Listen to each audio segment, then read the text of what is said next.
Okay మీకు idea దొరుకుతుంది. Right ఇట్లే మాట్లాడుతుంటే మీకు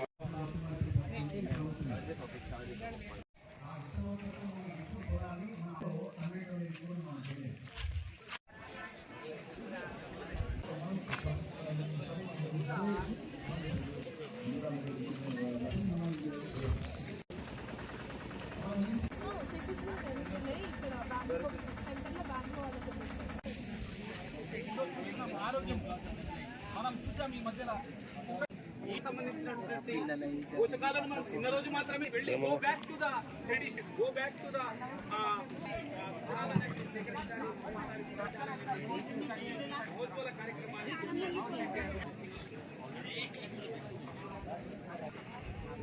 Una tu barhono ko. Kanu.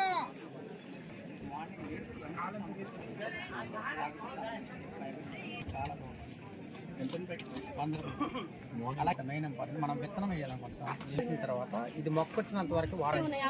అదే ఎరువు వేసి మంచిగా వండి ఇంట్లోనే వండించుకోవచ్చు నీళ్ళు ఉంటే. పురుగు పట్టినప్పుడు మాత్రం ఈ వ్యాపారం ఉంది కదా దొరుకుతుంది.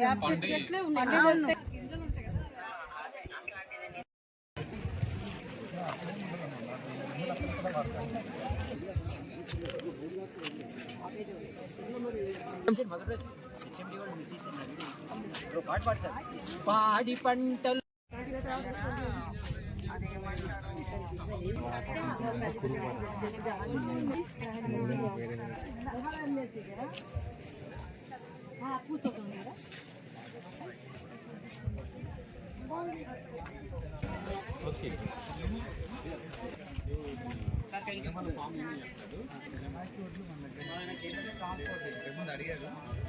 మాక్సిమం ఒక చోట తెచ్చి ఇవ్వగలిగారు అనుకోండి. ఇప్పుడు మీరు ఏమి ఇవ్వగలరు?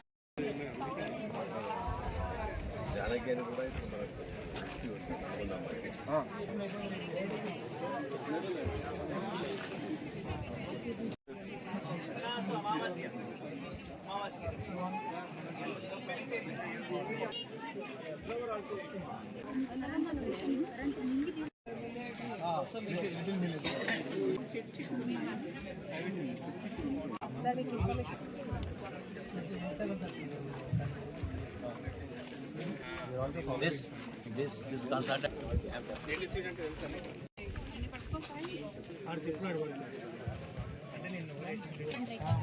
క్లీనింగ్ అంతా చేసి పర్పల్ బీన్స్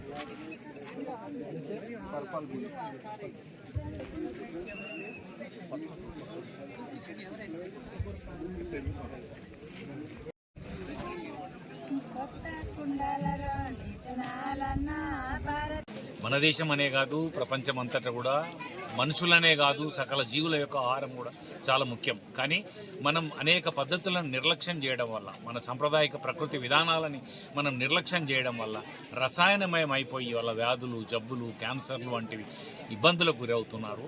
అట్లా కాకుండా ఉండాలి అంటే మన దానికి మూలాధారమైన విత్తనాన్ని పరిరక్షించుకోవాలి. మన దేశీయ విత్తన సంపదను కాపాడుకోవాలి. జన్యుపరమైనవి, సంకరపరమైనవి విత్తనాలతోటి రసాయనమై ఆహారం పాడవుతుంది, భూసారం కూడా నశిస్తూ ఉంది, తద్వారా ఉత్పత్తులు కూడా సరిగ్గా ఉండట్లేదు. దీనికి విరుగుడుగా మనం ప్రజలకి మన దేశీయ విత్తనాలను, మన సాంప్రదాయకమైన ప్రకృతి వ్యవసాయాన్ని ప్రమోట్ చేయాలనే ఉద్దేశంతో Bharat Beej Swaraj Manch, council for green revolution ఇక్కడ కేంద్రంగా మేము ఏదైతే 15 ఏళ్ల నుంచి పనిచేస్తున్నామో council for green revolution and Bharat Beej Swaraj Manch కలిసి ఉమ్మడిగా గత సంవత్సరం ఇక్కడ తెలంగాణ తొలి విత్తన పండుగని నిర్వహించాం.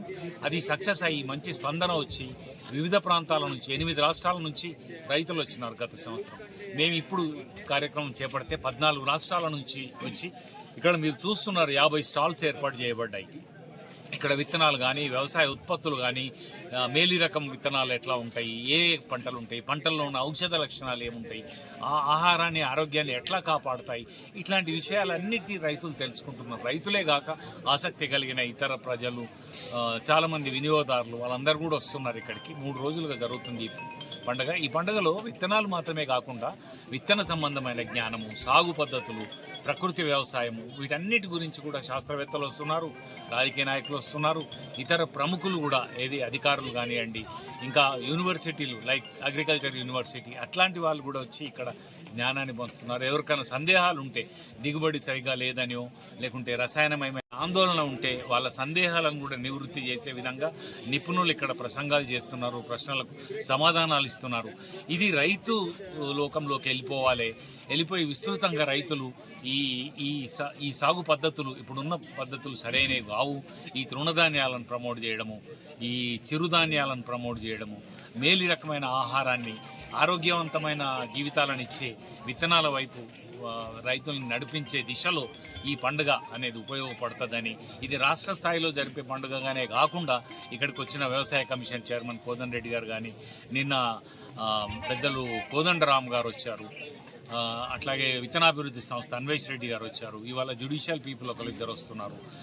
ఇట్లాంటి వాళ్ళందరూ కూడా ఏం చెప్తున్నారు అని అంటే, ఈ రసాయన విత్తనాలు, రసాయన సంకర విత్తనాలు కాకుండా సంప్రదాయ విత్తనాలు, దేశీయ విత్తనాల ద్వారా మనం ప్రకృతి వ్యవసాయాన్ని చేసినట్టయితే ఒకవైపు వ్యవసాయాన్ని సుస్థిరపరిచి, ఇంకొక వైపు ఆహారాన్ని సంరక్షించుకొని, ఇంకొక వైపు నేల సారాన్ని సంరక్షించుకొని మనం ఆరోగ్యవంతంగా ఉండడానికి ఆస్కారం కల్పిస్తుంది. కనుక ఇది అవసరమైతే జిల్లా స్థాయిలోకి కూడా ఈ విత్తన పండుగల కార్యక్రమాలని, ఈ విత్తనోత్సవాల్ని తీసుకెళ్లాలనే మాట పెద్దలు చెప్తా ఉన్నారు. వీటన్నిటినీ అందరూ గ్రహించి ఇక్కడికి ప్రత్యక్షంగా రాగలిగిన వాళ్ళు వచ్చారు, రాలేని వాళ్ళు ఈ టీవీ కార్యక్రమాల ద్వారా ఈ పండుగ ప్రాశస్తాన్ని, ఈ విత్తనాల గొప్పతనాన్ని, ఈ స్వదేశీ అండ్ ప్రకృతి వ్యవసాయ పద్ధతుల యొక్క మేలు రకాలని పాటించి మీ వ్యవసాయాన్ని సుస్థిరం చేయాలని, రైతు సంక్షేమాన్ని కోరాలని, అట్లాగే ఆహారాన్ని, ఆరోగ్యాన్ని కాపాడుకోవాలని నేను అందరికీ విజ్ఞప్తి చేస్తాను. నా పేరు వి మల్లేశం. నేను యంగ్ ఎర్త్ లీడర్ కన్వీనర్గా పనిస్తున్నాను, నారాయణపేట డిస్టిక్ మాది.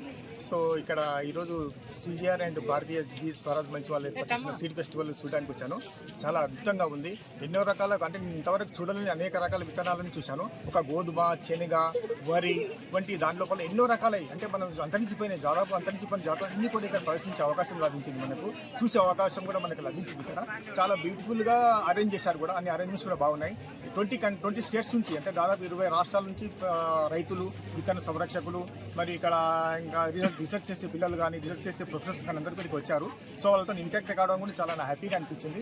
ఎన్నో రకాల విత్తనాలు, కొత్త విత్తనాలు కూడా ఇక్కడ చూడగలిగినాం. అంటే అంతరించిపోతున్న అనేక రకాల విత్తనాలు కాపాడే దిశ లోపల సిజిఆర్ చేస్తున్న ఈ కృషిని ఒక గొప్ప అప్రిషియేట్ చేయొచ్చు. ఎందుకంటే నెక్స్ట్ జనరేషన్కి ఇవన్నీ కూడా అవసరం సార్. మంచి మన యొక్క సాంప్రదాయమైన భారతదేశం లోపల అనేక రకాల విత్తనాలను మనం కోల్పోతున్నాం. హైబ్రిడేషన్ వచ్చిన తర్వాత అనేక రకాల విత్తనాలు మనం అంతరించిపోయే దశలో ఏర్పడినాయి అవన్నీ కూడా. సో అవన్నీ కోల్పోతున్నాం మనం. సో వాటిని రక్షించడం కోసం వీళ్ళు చేస్తున్న కృషి, ఇక రైతులు చేస్తున్న కృషి కూడా మనకు అభినందనీయంగా చెప్పవచ్చు. ఇవన్నీ మనం నేర్చుకోవాలి, నెక్స్ట్ జనరేషన్ కూడా అందియాలని చెప్పి నా ఆశ సార్. మీ స్కూల్ లెవెల్ కూడా ఈ యొక్క ఏమంటారు సీడ్ ఫెస్టివల్ని స్కూల్ లెవెల్ కండక్ట్ చేసి పిల్లలకు అవేర్నెస్ చేద్దామని నేను అనుకుంటున్నాను. వీళ్ళతో కొంతమంది ఇంటరాక్ట్ అయ్యాను, వాళ్ళు కూడా నాకు హెల్ప్ చేస్తామని చెప్పారు సార్.